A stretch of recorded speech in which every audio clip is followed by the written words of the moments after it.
Quando espero a chuva chegar, tu vens com teu vento.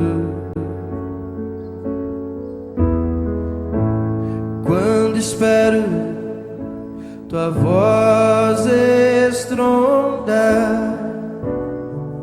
tu vens com silêncio.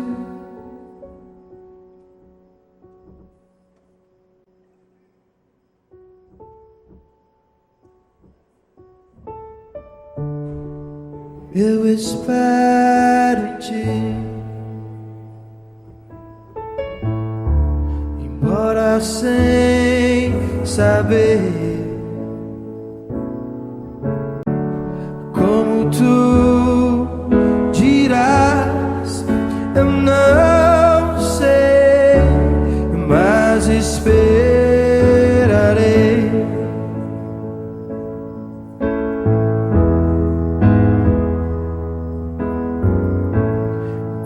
Quando espero o mar se abrir, eu vejo meus pés sobre as águas.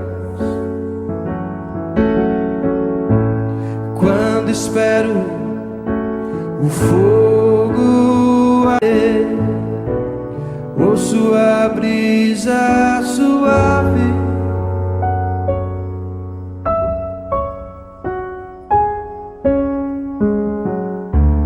Eu espero em ti, embora sem saber como tu dirás. Eu não sei, mas esperarei.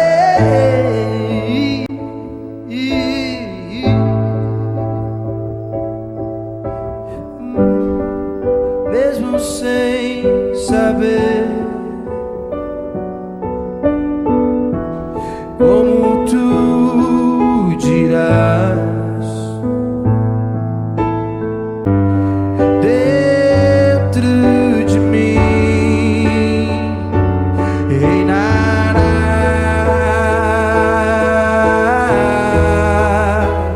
a tua paz.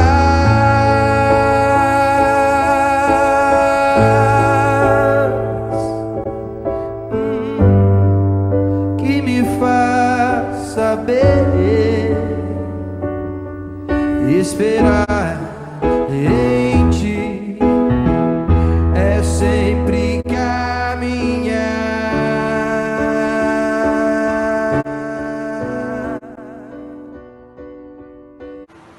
Irmãos e irmãs, sejamos todos e todas bem-vindos e bem-vindas. A liturgia de hoje nos convida à vigilância. Recorda-nos que a segunda vinda do Senhor, Jesus, está no horizonte final da história humana. Devemos, portanto, caminhar pela vida sempre atentos ao Senhor, que vem e com o coração preparado para acolher. Deus não nos espera no final do caminho. Ele está em nós e caminha conosco. Sua luz brilha e nos motiva na vivência do reino. Adoremos a Deus. Na segunda leitura, Paulo garante aos cristãos de Tessalônica que Cristo virá de novo para concluir a história humana e para inaugurar a realidade do mundo definitivo. Todo aquele que tiver aderido a Jesus e se tiver identificado com ele, irá ao encontro do Senhor e permanecerá com ele para sempre. Tessalonicenses 4, 13 a 18. O Evangelho lembra-nos que estar preparado para acolher o Senhor que vem significa viver dia a dia na fidelidade aos ensinamentos de Jesus e comprometidos com os valores do reino. Com o exemplo das 5 jovens insensatas que não levaram azeite suficiente para manter as suas lâmpadas acesas enquanto esperavam a chegada do noivo, avisa-nos que só os valores do Evangelho nos asseguram a participação no banquete do reino. Portanto, irmãos e irmãs, o reino de Deus começa aqui, neste mundo. Por isso, desejemos, sem cessar, o reino dos céus. Neste tempo, hoje, agora, acontece também conosco. O Senhor nos chama para perto de si e nos convida a estar atentos e vigilantes. Jesus, ressuscitado, está aqui, presente, na palavra proclamada, presente também em cada um de nós. Aproximemo-nos para adorá-lo. Senhor Deus, Pai Celeste, te adoramos e te bendizemos o teu nome, porque tu és maravilhoso, Senhor. Tu estás sempre presente, Senhor, em nossas vidas, nas nossas necessidades, nas nossas angústias, Senhor. Tu nos fortalece a cada dia e nos ilumina, Senhor, para que possamos do teu trabalho, Senhor, seguir melhor. Em nome do teu Filho amado. Amém, Senhor. Jesus, em tua presença, reunimos-nos aqui, contemplamos tua face e rendemos-nos a ti, pois um dia a tua morte trouxe vida a todos nós e nos deu completo acesso ao coração do Pai.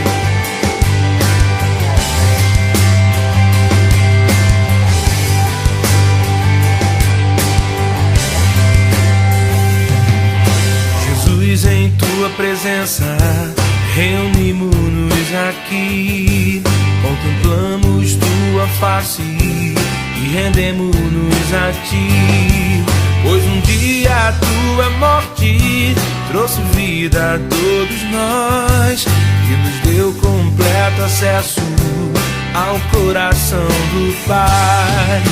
O véu que separava já não separa mais. A luz que outrora apagada agora brilha e cada dia brilha mais. Só pra te adorar e fazer teu nome grande e te dar o louvor que é devido. Estamos nós aqui.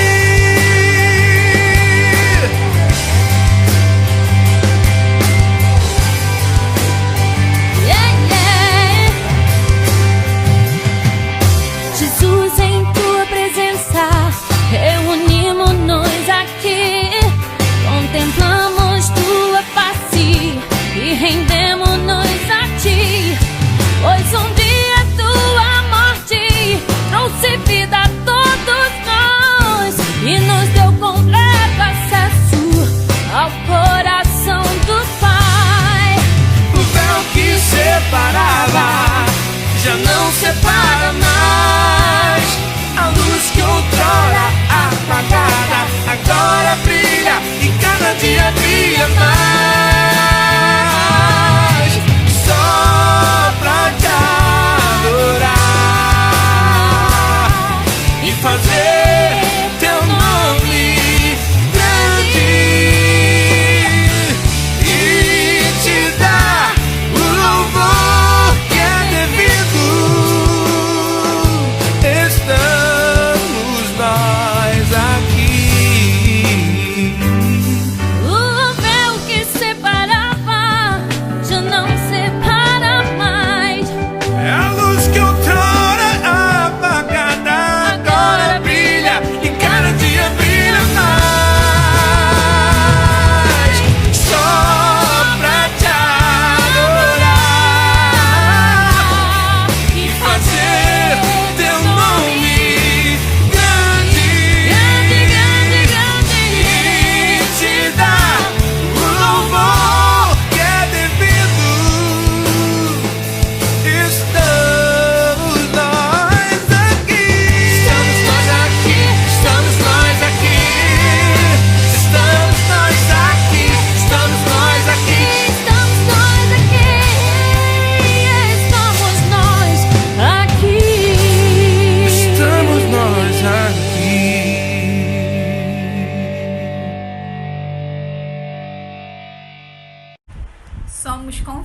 Jesus a confissão.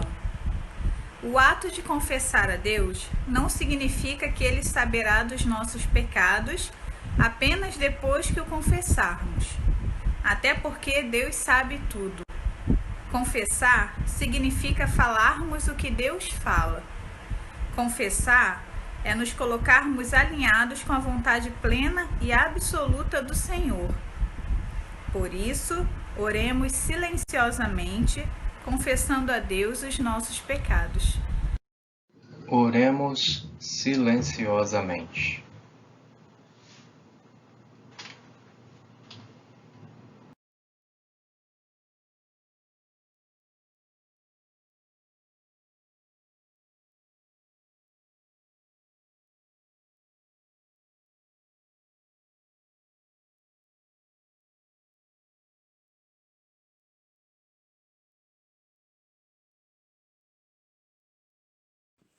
Declaração de perdão.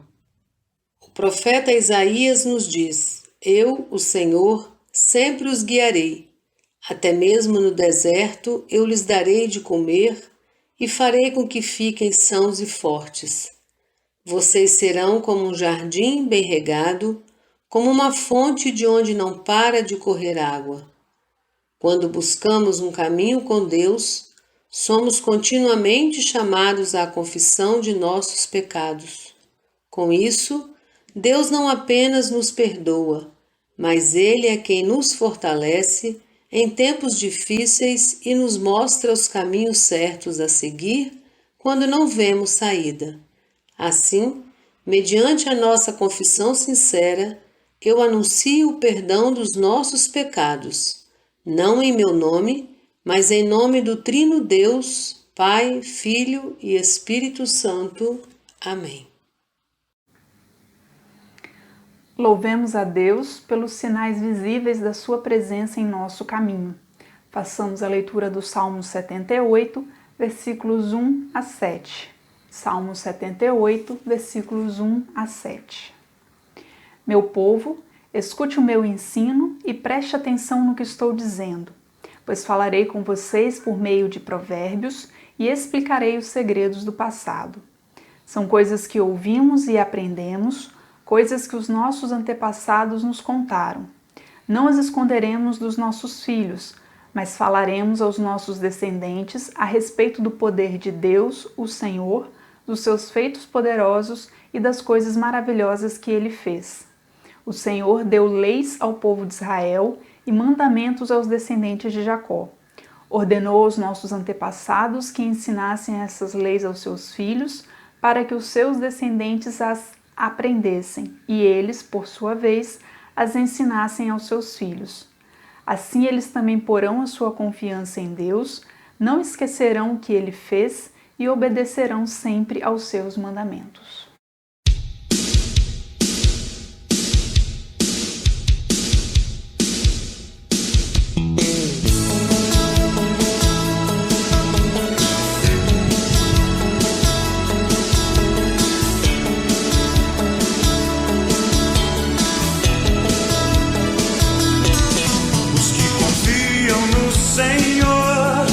São como os montes de Sião, que não se abalam, mas permanecem para sempre. Como em volta de Jerusalém estão os montes, assim o Senhor em volta do seu povo. Autoridade e poder, suas mãos,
Senhor em volta do seu povo. Autoridade e poder, domínio em suas mãos. Pois o Senhor é Deus, o Senhor é Rei dos povos. Cale-se diante dele a terra, dobrem os joelhos, ergam as mãos. Pois o Senhor é Deus, o Senhor é Rei dos povos. Autoridade e poder, domínio em suas mãos. Pois o Senhor é Deus, o Senhor é Rei dos povos. Cale-se diante dele a terra, dobrem os joelhos, ergam as mãos. Pois o Senhor é Deus, o Senhor é Rei dos povos.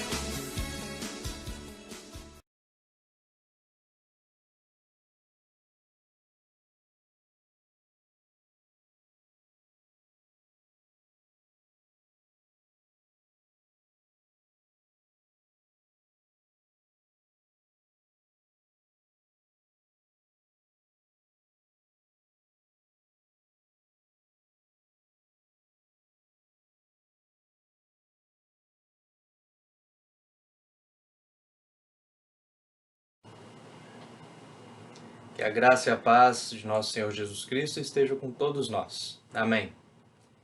Para a reflexão de hoje, nós faremos a leitura do Evangelho de Mateus 25, de 1 a 13.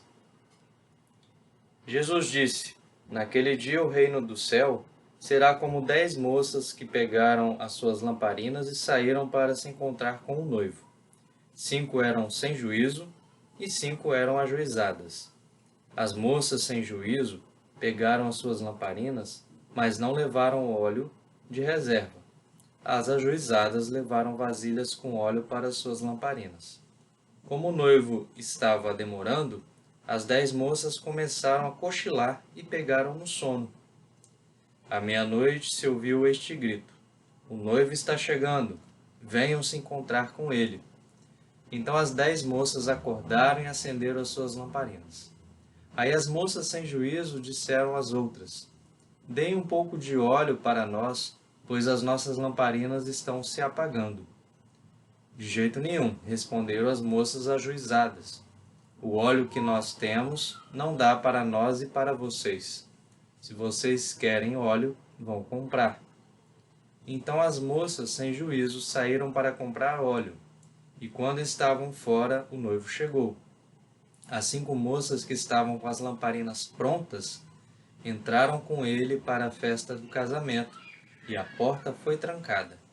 Mais tarde as outras moças chegaram e começaram a gritar: Senhor, Senhor, nos deixe entrar. O noivo respondeu: eu afirmo a vocês que isto é verdade. Eu não sei quem são vocês. E Jesus terminou dizendo: portanto, fiquem vigiando, porque vocês não sabem qual será o dia e a hora. Amém. O Evangelho de Mateus 25, de 1 a 13, nos traz um desafio que vem nesses tempos que se aproximam aí do final do nosso ano litúrgico, né? Um tempo de desafio. Todos dependem do caminho que escolhem. Não sei se vocês concordam com essa frase, mas todos dependem do caminho que escolhem. Que de alguma maneira a morte é consequência da vida prudente ou imprudente que se leva. A qualidade da morte depende da escolha da vida que se leva e poderá levar ou não a participação no banquete do reino de Deus. Então, as nossas escolhas elas estão ligadas exatamente ao nosso futuro, ao que vai acontecer amanhã. A festa da vida é um reflexo embaçado da festa do reino. Neste sentido, a vida domina a morte. Então, quem faz a festa conforme o reflexo do reino de Deus está fazendo uma festa onde a vida domina a morte. Porém, se é a morte quem domina a vida, logo a festa não é da vida. Assim, o azeite é o combustível para manter a luz acesa, representa a fé, a fraternidade, o cuidado, o serviço, a cooperação mútua e a solidariedade. Então, o azeite, nas nossas interpretações, costuma mostrar isso. Costuma mostrar que é um óleo que ele azeita, que ele lubrifica a nossa vida na promoção também da fraternidade, do cuidado, do serviço, e da solidariedade. Essa luz, cujo azeite é o combustível, ilumina ao redor. É convidativa e cativante, atraindo outras pessoas para a festiva espera do noivo. Então estamos falando aqui da parousia, esse termo que fala sobre a segunda vinda, essa espera, nós estamos numa espera até que retorne o Senhor. Quem é imprudente age de maneira egoísta, pois ignora a importância do azeite da fé, que não é algo que se possa emprestar, e sim alimentar para manter a luz acesa. Assim, quando a festa da morte se torna predominante, nos deparamos com as violências, as misérias, as ditaduras, os privilégios dados aos ricos, os comportamentos de quem faz escolhas opostas à festa da vida. Então, sempre quando é a morte que aparece mais, onde as pessoas fazem escolhas que a morte fica evidenciada, nós temos aí comportamentos ligados à violência, ligados a uma coisa ruim, que faz mal, que não promove o bem. Essas escolhas resultam em ressentimento, ódio e mais violência. Porém, quem se comporta olhando para Deus e para quem sofre as mais diversas violências, está vigiando, alimentando o azeite de forma prudente, recolocando ali o combustível para continuar tendo a chama acesa. E faz isso com esperança. Tanto a oração como a ação em serviço são comportamentos de quem festeja a vida. Então, tanto a oração quanto a ação em serviço, em missão, são comportamentos de quem festeja a vida. Dormir com confiança e responsabilidade é o comportamento de quem não tem dúvidas de que é apenas um ser humano, nem pequeno Deus, nem tampouco uma criatura oprimida.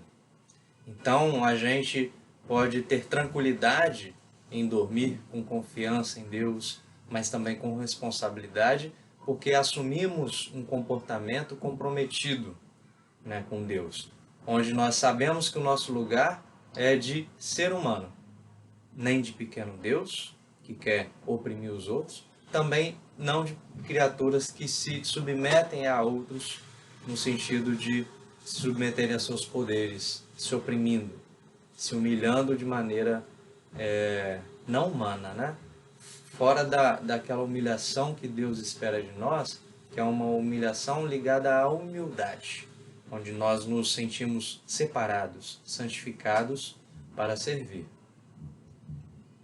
Dormir, na parábola que Jesus conta, não é um problema, pois é algo natural.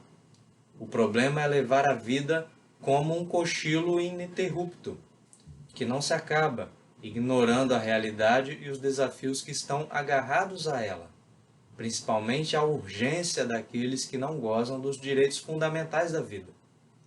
Então, quem dorme como se um cochilo ininterrupto, que não vigia, que não se responsabiliza, que não se compadece do outro, que não goza nem dos direitos mais fundamentais da vida, essa pessoa está mais direcionada às escolhas de morte. Quem dorme imprudentemente está festejando a morte, sendo dominado por ela. O noivo tem papel talvez pouco notado, né? A gente vê que na parábola não aparece assim quais são as ações efetivas do noivo. O seu espírito, e ó, essa é a parte muito interessante que talvez a gente não note, mas o seu espírito coloca todos e todas em movimento, as pessoas prudentes e as imprudentes. Tanto as 5 moças prudentes quanto as 5 moças imprudentes, elas são colocadas em movimento. Elas se movimentam na direção do noivo. Isso é muito importante notar, porque isso mostra como a graça de Deus e o mover do Espírito não é seletivo. Não é uma ação seletiva. O amor de Deus é para todos, independente se são pessoas que fazem o mal ou não, né? Então, nós temos aí um papel fundamental do noivo, que talvez seja pouco notado, que é de que o seu espírito coloca a todos e todas em movimento. Não é o noivo quem espera, mas sim as moças ou as noivas, dependendo da interpretação, que os esperam, que espera o noivo, né? Nós percebemos que não é o noivo quem espera, mas sim as noivas ou as moças que o esperam. Na época de Jesus era comum que vários homens disputassem uma mulher e vencia aquele que apresentasse o maior dote. Aqui não há dote, e são as mulheres que têm o direito de escolher e não disputar o noivo, desde que mantenham sua luz acesa ou sob guarida preventiva, para que, mesmo que se apague, seja reacendida imediatamente. Então a gente vê também aqui o protagonismo das mulheres, onde elas têm a liberdade de escolha, lógico que ligado a esse símbolo que o noivo tem, que é o Cristo, né? A salvação, a liberdade, né? Então elas vão em direção à liberdade. Agora, como elas escolhem viver essa liberdade, aí é algo que a gente pode analisar. Mas como traduzir então essa parábola de maneira mais simples para que nós possamos colocá-la em prática, dando sentido ao nosso viver? Porque nós vemos que tem aí um movimento, né, onde as mulheres tomam decisões e nós precisamos aplicar isso em nossas vidas. Tudo que foi dito até aqui tem a ver com a parousia, como nós dissemos no início, a segunda vinda do Salvador, do nosso Senhor Jesus Cristo. Não estamos falando dos fins dos tempos, quanto pior estiver o mundo, melhor, pois são sinais de que mais próximo está a volta de Jesus. Então, essa frase já foi muito repetida em nosso meio, né? Algumas igrejas, elas olham como os sinais para a volta, como se o caos mostrasse isso. Quanto mais problemas aparecem no mundo, quanto pior a situação fica, mais próximo estaria a volta do nosso Senhor. Mas a gente precisa analisar que Jesus não está dizendo isso. O Evangelho não narra isso. O que o Evangelho narra, e a gente precisa compreender, é que a parousia não é esse caos. Muito pelo contrário. Essa volta, ela está ligada à organização do caos, por meio das servas e servos de Cristo. É preparar a cidade. Esse tempo de espera é um tempo de preparar a cidade, preparar o mundo, preparar a criação, cuidar do mundo, cuidar da criação para a manifestação plena da graça de Deus. A ideia não é para um mundo agitado esquecer, e sim para entender este mundo.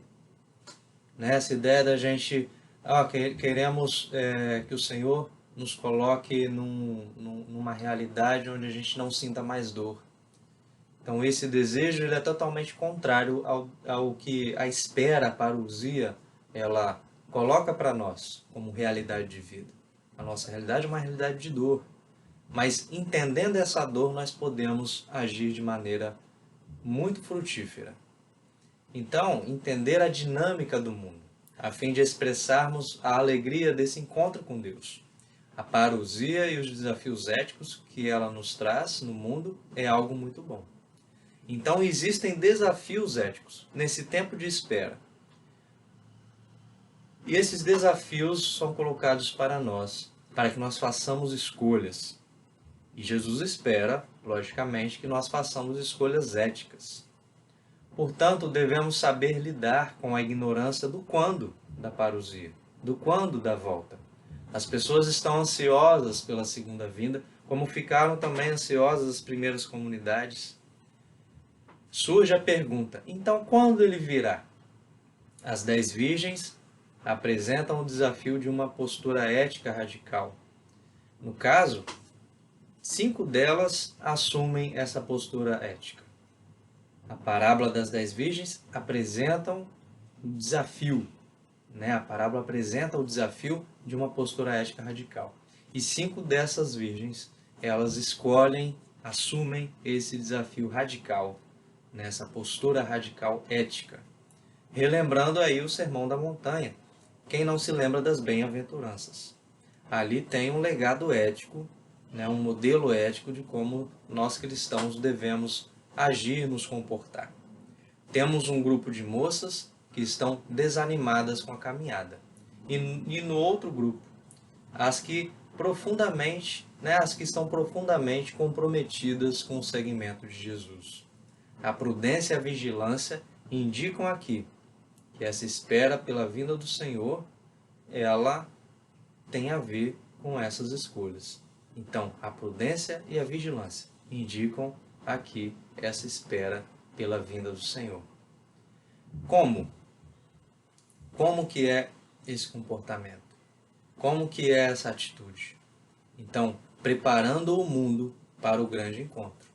Aí se constitui a nossa participação na missão de Deus.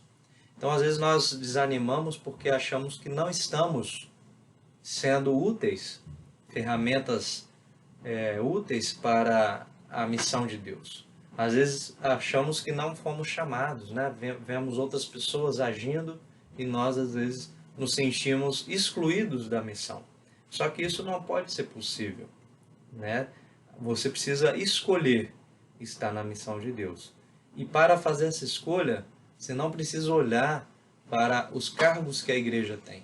Você não precisa olhar para as ordens, os ministérios ordenados que a igreja tem. Você precisa olhar para o chamado que Deus faz para você. E que chamado é esse? Um chamado para participar com Ele da missão dele. E quando a gente olha para as bem-aventuranças, nós vamos ver que bem-aventurados aqueles que têm sede de justiça, então de promover o bem, de fazer com que as pessoas vivam de maneira justa, né? Que as pessoas elas não vivam na miséria, que elas não sejam oprimidas, que elas não sofram preconceito. Então quem se engaja, né, na defesa dessa justiça, quem se engaja nesse modelo ético radical, né, que precisa ser radical, essa pessoa está envolvida profundamente com a missão de Deus, independente se tem um ministério ordenado ou não. Então, como que nós podemos colocar em prática essa parábola? Preparando o mundo para o grande encontro. E esse grande encontro, ele está acontecendo já nessa participação da missão de Deus. Então, irmãs e irmãos, que as nossas vidas estejam azeitadas pelo Espírito Santo de Deus, para que possamos entender o mundo e transformá-lo para o nosso bem e para a honra e glória de Deus. Amém.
Oremos silenciosamente.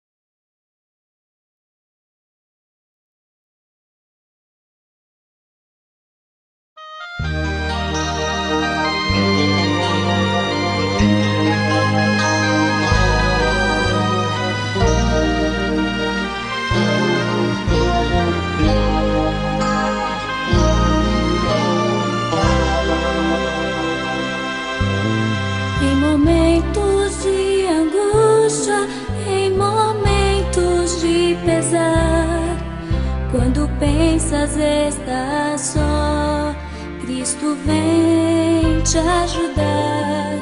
Saiba, pois, que Ele te ama, teu caminho quer guiar. Ele atende a oração com amor. Vem, Senhor, habitar em meu viver. Eu preciso de tua mão a me guiar. Vem, Senhor, quero ser somente teu, seguir os passos seus e ao céu chegar.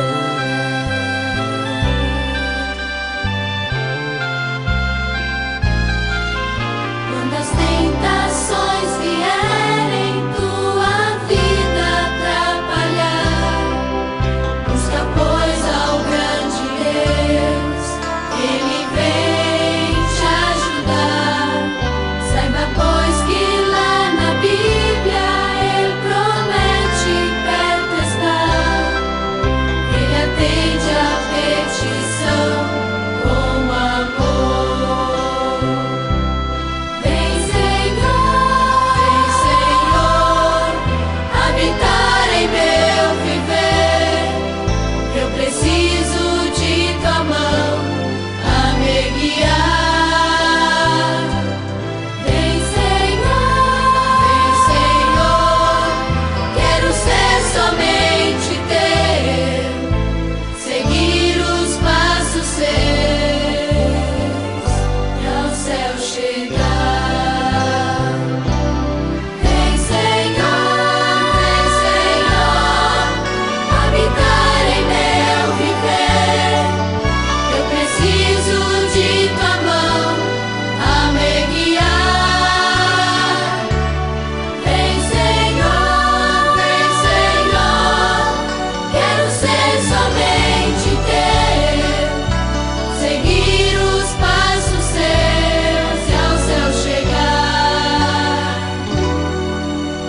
Seguir os passos seus. Vem, Senhor, vem me ajudar. Vem, Senhor, vem me ajudar. Vem, Senhor,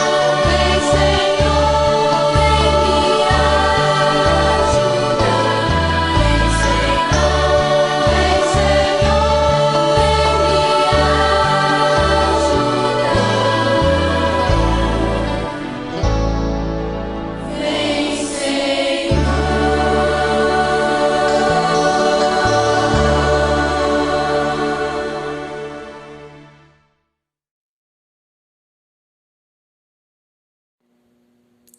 No caminho do discipulado de Jesus, somos chamados a estarmos com lâmpadas acesas, atentos e vigilantes, e termos o nosso coração preparado para acolher o reino que vem.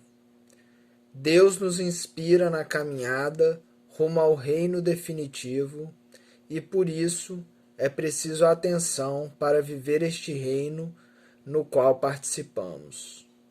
O Espírito Santo que está dentro de nós nos impulsiona para seguirmos em frente, pois Jesus disse que está conosco todos os dias até o fim do mundo. A passividade não é uma atitude cristã.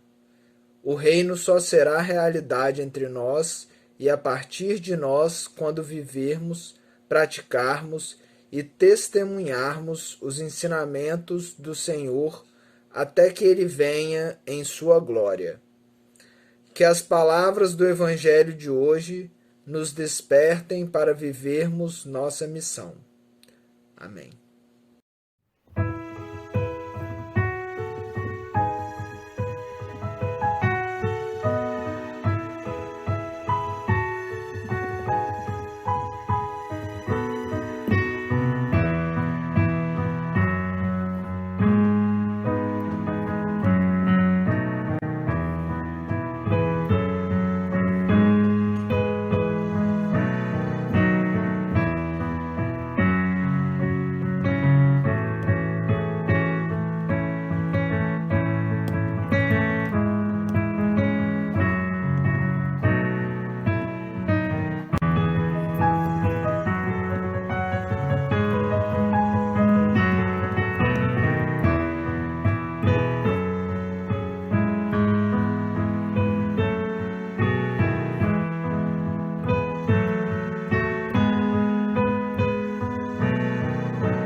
faltar.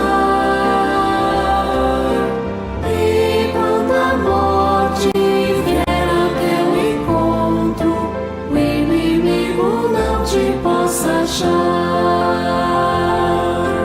Deus te guarde, Deus te guie, te segure bem na sua mão. Vá confiando, vá com alegria, pois seus anjos te acompanharão. Vamos em paz até que um novo dia nos permita aqui nos abraçar. Mesmo distantes, dê-nos alegria. Deus, ó Pai, queremos pois louvar. Deus te guarde, Deus te guie, te segure bem na sua mão. Vá confiando, vá com alegria, pois seus anjos te acompanharão.